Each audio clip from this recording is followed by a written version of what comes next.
కొన్ని విషయాలు నువ్వు దేవునికి మొరపెడుతున్నావు కదా! దేవా నాకు ఇలా కావాలి, నేను ఇలా ఉండాలి, లేదా నా పరిస్థితులు ఇలా చక్కబడాలి అని నువ్వు కొన్ని విషయాల్లో మొరపెడుతున్నావేమో. ప్రతి నిత్యం పట్టుదలతో ప్రార్థిస్తున్నావేమో. దేవా నేను వాల్యుబుల్ పర్సన్‌గా ఉండాలి. నన్ను ఘనపరచు దేవా.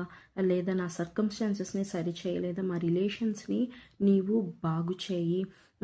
లేదా నాకు సంపూర్ణ ఆరోగ్యం దయచేయి దేవా. టాబ్లెట్స్ వాడాల్సిన అవసరం లేకుండా సంపూర్ణంగా నాకు హీలింగ్ ఇవ్వు ప్రభువా. లేదా ఒకరి మీద డిపెండ్ అవ్వకుండా అన్ని విషయాల్లో దేవా నువ్వు నాకు ఇండిపెండెన్స్ ఇవ్వు.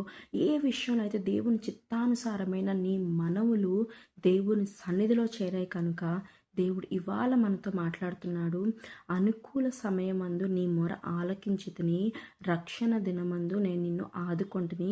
ఇదే ఆ అనుకూల సమయము, ఇదే ఆ రక్షణ దినమని దేవుడు ఇవాళ మనతో మాట్లాడుతున్నాడు.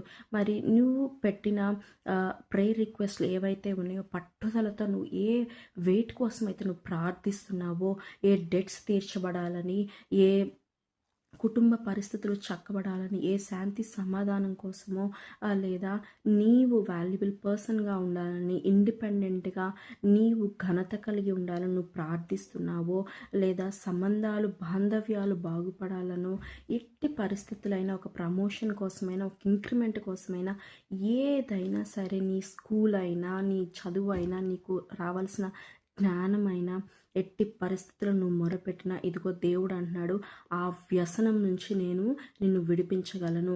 లేదా వారిని నేను ఎవరి కోసమైతే నువ్వు ప్రార్థిస్తున్నావు వారిని నేను విడిపించగలను.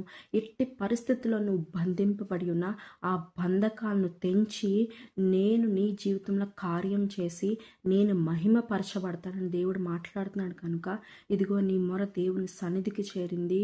నీవు ఆశీర్వదింపబడిన వాడవు, ఆశీర్వదింపబడిన దానవు.